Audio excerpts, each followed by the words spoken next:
Yes, what's good everybody, it's Woz here. Now this is a video that I've been wanting to make since last year when I originally watched the Fallout TV show.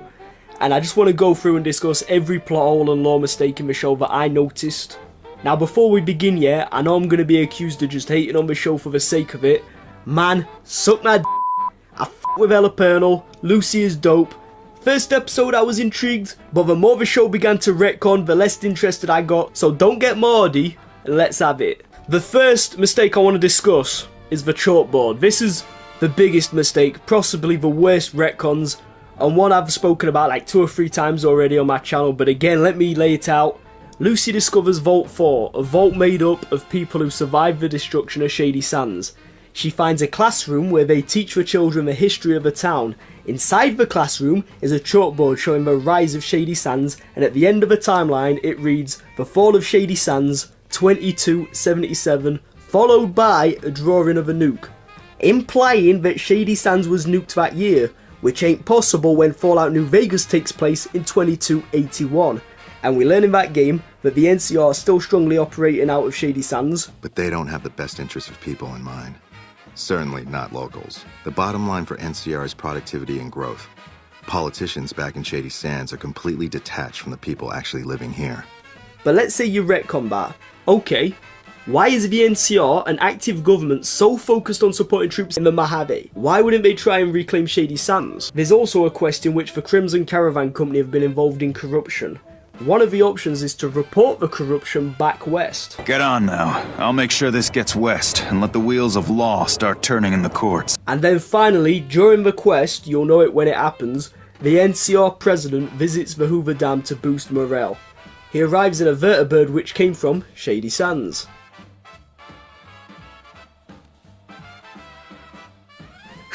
This one drives me mad. Now there is technically an excuse they could use, a get out of jail card, and save themselves from further embarrassment. Just say the fall was a gradual thing. But then you're gonna have to explain this book found in the TV show in Shady Sands, last checked out in 2277. And speaking of Shady Sands, how did Shady Sands go from being a big old desert to being in the middle of a city? I didn't get that.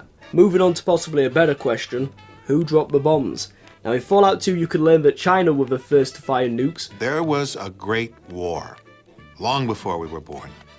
Our gallant soldiers fought from the Yukon to the Yangtze. We were winning too, and then those damn Reds launched. We barely got our birth. Then Bethesda said "F*** that" and made it pretty unclear who dropped the bombs. They'd hint things but they'd never confirm it. And if we're gonna retcon important lore, I actually like this version. I've said it before, but I love the idea of we're not meant to know who dropped the bombs. It's irrelevant. Point is, nukes were fired from both ends and it ended society as known. Then the TV show says "F*** that" and now Vault-Tec dropped the bombs. Easily the stupidest retcon in the entire series, but it gets better. Cause you're asked the question, why? Why the hell would Vault-Tec drop the bombs? Well, the answer is just as well thought out as those Reddit posts. The answer is money and power. So I ask, what money if the US currency becomes worthless? And what power if you're tied to vaults underground because you nuke 99% of the population? Holy Plus the Enclave running around killing off entire vault populations including the Masters and they never step in? You're talking rubbish, man. Now we're moving on to the time that the bombs dropped. This one isn't just a TV show issue, this has been an inconsistent matter across the series. But in the TV show, we see the bombs dropping in California during the daytime. But in Fallout 4, a game set in Boston which is 3 hours ahead of California, we see the bombs dropping in the morning. But like I said, this has always been an issue across all the games. In Fallout 3 we learned that not all the bombs hit at the same time. We learned the West Coast was hit first. I was in a shelter with my father when the bombs hit. In DC, we had the luxury of getting a warning after the West Coast was gone. But in Fallout New Vegas, Mr. House tells us that the bombs were dropped October 22nd, 2077. That's where the chip was printed, on October 22nd, 2077. It was to have been hand-delivered to me here at the Lucky 38 the next day. But the bombs fell first. And if that wasn't all confusing enough, New Vegas' Old World DLC tells us the bombs were dropped on the night of October 31st, 2077. In other words, nobody knows. On the night of October 23rd, 2077, the scientists received an answer that put all their questions to... Now I want to discuss Mr. House, and now this one might not be a lore mistake. It's just unanswered, and I'm saying it will be explained in Season 2. But for now, why was he at those Vault-Tec meetings? Now I think most people guess that he was spying, but we haven't actually been told yet. A lot of New Vegas fans are panicking right now that it will break lore. But speaking of Mr. House, why would Retcon be at these meetings? To me, that's a better question. Moving on to something completely insane in my opinion. So we learn how ghouls can use a drug to prevent themselves from going feral. This is the first time we ever hear of such drug in any Fallout game. Surely we would already know about this. In the show, the ghoul needs the drug, and whenever he doesn't take it, he gets sick and passes out. But again, why hasn't this come up before in the Fallout games? The whole thing with the ghouls is that they don't know if or when they will ever go feral.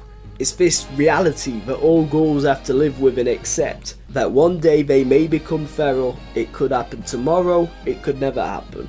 So the whole drug thing just didn't make sense to me. But what makes it even dafter, it's a drug that you can just find inside old supermarkets. They go looking through hospitals and pharmacies and supermarkets looking for this drug, but why would it exist as a pre-war drug? Ghouls never existed before the bombs dropped, so why would they create a drug to prevent something that they don't yet know about? And even if the government did somehow know, the average citizen definitely wouldn't know, so why would they stock it in supermarkets? Stupid!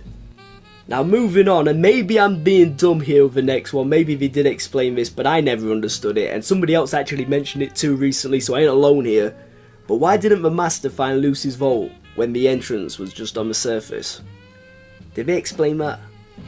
Anyway, moving on to my final one here, and this one's about the Brotherhood of Steel, which obviously had a big presence in the TV series. But at one point during the show we learned that the Brotherhood used to rule the Wasteland. We once ruled the Wasteland. But did they? I mean, they could have, but I don't think it's ever been shown or even mentioned in any of the games. Who knows, but speaking of the Brotherhood, here's one that ain't even a big deal, but for some reason this one actually pisses me off more than the rest. There's a moment where the ghoul shoots out the lights, and the Brotherhood of Steel just starts spraying away aimlessly in the dark. They can't hit the ghoul because they don't see him. Literally every T-60 power armor is equipped with a torch on their head. Are you telling me that the Brotherhood are that untrained in their own equipment that they don't even remember to turn the light on that's on their head? I mean, I don't know why this one pisses me off so much, it just seems stupid. Am I alone with this one? Does this not piss everybody off? I don't know, man. But that's all the plot holes and lore mistakes that I picked up on. I'm sure there's more that I've not mentioned. Let me know in the comments if there's any more. Again, yeah, I gave the show a chance, right? I know a lot didn't. First episode I was intrigued, but bruv, I can't lie, I disliked every other episode aside from like a few scenes. But then I found myself really getting into it again by like the last 2 episodes. So here's what it is. I was impressed by the physical effects, the props, the outfit. A lot of that shit was lore accurate and I thought it was dope. You know, there were good moments like the organ harvesting robot. I mean, I thought I was here to be a sex slave. What? No! What a disgusting idea! I'm simply going to harvest your organs. Huh? That was a perfect Fallout scene, to me. The dark humour, that's how it should be. And the chicken f***ing scene as well. You know, I'm not into all this like stupid American humour, but the moments of dark humour I thought worked really well. So yeah, there you go. I'm joining the dark side today. I'm sure Creeposis will be f***ing happy.